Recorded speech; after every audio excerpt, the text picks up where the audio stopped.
Всем доброго времени суток, сейчас расскажу, сколько должно стоить ремонт на 1 квадратный метр. Это достаточно частый вопрос, и ответ на него, опять же, простой, и это все очень, я бы сказал, субъективно, так как ремонт бывает разный по своей сложности, и поэтому подход к нему будет индивидуальным, так что здесь нельзя правильно и четко составить прям супер четкую цифру. Для этого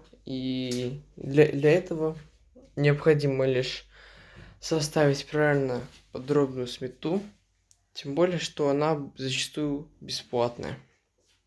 Вы будете знать точную цифру расходов по выполнению работ и закупке необходимых материалов.